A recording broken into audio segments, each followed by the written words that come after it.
Subscribe कीजिए मेरे channel LFT Hindi tutorial को और सबसे पहले मेरा वीडियो पाने के लिए घंटी के निशान पर क्लिक कीजिए। हेलो फ्रेंड्स, मेरे चैनल एलएफडी हिंदी ट्यूटोरियल में आपका स्वागत है। आज का हमारा टॉपिक है हिंदी गद्य का उद्भव और विकास। हिंदी गद्य का विकास किस प्रकार से हुआ, कौन कौन सी रचनाएं जब उसका विकास हुआ था, कौन कौन सी रचनाएं लिखी गई और हिंदी गद्य कितने रूपों में पाया जाता है, इन सब के बारे में आज मैं आपको बताऊंगी। मेरा चैनल यदि आपने सब्सक्राइब नहीं किया है तो प्लीज सब्सक्राइब कर लीजिए ताकि मेरे आने वाले वीडियो का लाभ आपको सबसे पहले मिल सके। तो आइए हम पढ़ते हैं हिंदी गद्य का उद्भव एवं विकास। हिंदी गद्य का जो क्रमबद्ध इतिहास है वह 19वीं शती से माना जाता है। हिंदी गद्य को 3 भागों में बांटा गया है। एक तो है राजस्थानी गद्य, दूसरा है ब्रजभाषा गद्य और जो तीसरा है हमारा वह है खड़ी बोली गद्य। इनमें जो सबसे प्राचीन है वह है राजस्थानी गद्य। राजस्थानी गद्य का जो सूत्रपात है वह 10वीं शताब्दी के आसपास माना जाता है। इसके बाद हमारा जो दूसरा आता है ब्रजभाषा गद्य। तो ब्रजभाषा गद्य उसका जो समय माना जाता है वह संवत 1400 के आसपास माना जाता है। ब्रजभाषा के जो कवि हैं उन्होंने 1400 के आसपास ही इसमें ब्रजभाषा में अपनी गद्य रचनाएं लिखना शुरू की थी। तो ब्रजभाषा की जो पहली रचना है वह प्रद्युम्न चरित्र मानी जाती है। इसके बाद आगे चलकर 17वीं शताब्दी के बाद गोकुलनाथ जी कृत 84 वैष्णवन की वार्ता और 252 वैष्णवन की वार्ता ये ब्रजभाषा की प्रमुख रचनाएं मानी गई हैं। इसके बाद हमारे जो अगला है गद्य का तीसरा रूप है खड़ी बोली का रूप। तो ये खड़ी बोली का जो प्रयोग है, अमीर खुसरो और जो संत कवि हैं वो गद्य की खड़ी बोली का प्रारंभ उनके समय से माना जाता रहा है। तो गद्य की जो खड़ी बोली है उनकी कौन कौन सी रचनाएं हैं मैं सबसे पहले उनके बारे में बताऊंगी। लेकिन जो खड़ी बोली है, उन खड़ी बोली की जो परंपरा है उसका जो वास्तव में प्रारंभ माना जाता है वह राम प्रसाद निरंजीकृत भाषा योग वशिष्ठ से माना जाता है। जो खड़ी बोली की जो परंपरा है उसका प्रारंभ माना जाता है। तो हम सबसे पहले खड़ी बोली की रचनाएं पढ़ेंगे कि हिंदी गद्य में कौन कौन सी रचनाएं हैं जो खड़ी बोली से संबंधित रही हैं। तो खड़ी बोली गद्य की रचनाएं, जिसमें खड़ी बोली गद्य की जो रचना पहली मानी जाती है वह है चंद छंद वर्णन की महिमा, गंग कवि के द्वारा लिखी गई और 1570 ईस्वी में गंग के द्वारा और 1570 ईस्वी में लिखी गई है। ये खड़ी बोली गद्य की पहली रचना मानी जाती है। इसके बाद दूसरी है भाषा योग वशिष्ठ, राम प्रसाद निरंजनी ने लिखी है और 1741 ईस्वी में। तीसरी रचना है सुख सागर, सदा सुख लाल न्याज ने लिखी थी ये और सन 1818 ईस्वी में।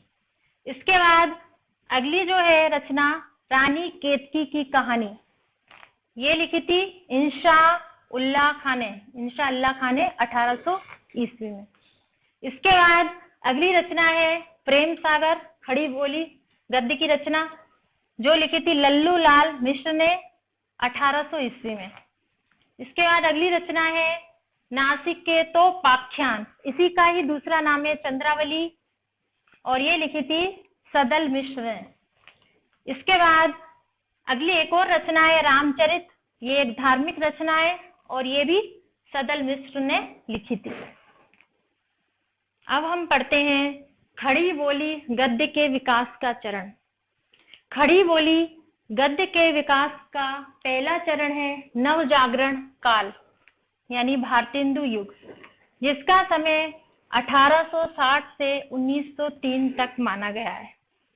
भारतेंदु युग यानी नवजागरण काल में जिन लेखकों ने अपनी रचनाएं लिखी हैं उनके नाम हैं भारतेंदु हरिश्चंद्र, पंडित प्रताप नारायण मिश्र, बद्री नारायण चौधरी, प्रेमघन, ठाकुर जगमोहन सिंह, पंडित बालकृष्ण भट्ट, बाल मुकुंद गुप्त, अंबिका दत्त व्यास, लाला श्रीनिवास दास। खड़ी बोली गद्य के विकास का दूसरा चरण है परिमार्जन काल, जिसे द्विवेदी युग भी कहा जाता है और जिसका समय सन 1903 से 1920 तक माना जाता है। परिमार्जन काल द्विवेदी युग यह जागरण, सुधार एवं नैतिक मूल्यों का युग था, इसीलिए इसका नाम परिमार्जन काल भी पड़ा। खड़ी बोली गद्य के जो दूसरा परिमार्जन काल है द्विवेदी युग, इसमें इन्होंने अपनी रचनाएं लिखी, उन लेखकों के नाम हैं। सबसे पहले नाम आता है पंडित महावीर प्रसाद द्विवेदी, जिन्होंने सन 1903 में सरस्वती पत्रिका का संपादन किया था। इसके बाद दूसरा नाम है अयोध्या सिंह उपाध्याय हरिऔध। इसके बाद जो तीसरा नाम है वह है बाबू श्याम सुंदर दास। जो चौथा नाम है द्विवेदी युग में वह है चंद्रधर शर्मा गुलेरी। इसके बाद अगले जो लेखक है हमारे वह है सरदार पूर्ण सिंह अध्यापक। अगले लेखक हैं पंडित पदम सिंह शर्मा। इसके बाद जो अंतिम है जो द्विवेदी युग से संबंधित हैं वह है माधव प्रसाद मिश्र। खड़ी बोली गद्य के विकास का तीसरा चरण है उत्कर्ष काल, जिसे शुक्ल युग भी बोलते हैं। उत्कर्ष काल ये सबसे श्रेष्ठ काल माना जाता है और इसका जो समय है वह 1920 से लेकर 1936 तक माना गया है। उत्कर्ष काल इसको विकास का युग और नैतिकता का युग भी कहा जाता है, क्योंकि इसमें विकास और नैतिकता से संबंधित रचनाएं अधिक लिखी गई। तो उत्कर्ष काल या शुक्ल युग के जो रचनाकार है उनमें सबसे पहला नाम आता है आचार्य रामचंद्र शुक्ल। दूसरा नाम है मुंशी प्रेमचंद। अगले जो है हमारे रचनाकार डॉक्टर राम कुमार वर्मा। अगले रचनाकार है जयशंकर प्रसाद। इसके बाद अगले जो रचनाकार है वह है सुमित्रानंदन पंत। इसके बाद नाम आता है महादेवी वर्मा का। और इसके बाद जो अगला नाम है वह माखनलाल चतुर्वेदी, जो शुक्ल युग से संबंधित रहे हैं। अंतिम जो नाम है जिन्होंने शुक्ल युग में भी अपनी रचनाएं लिखी हैं वह है सूर्यकांत त्रिपाठी निराला।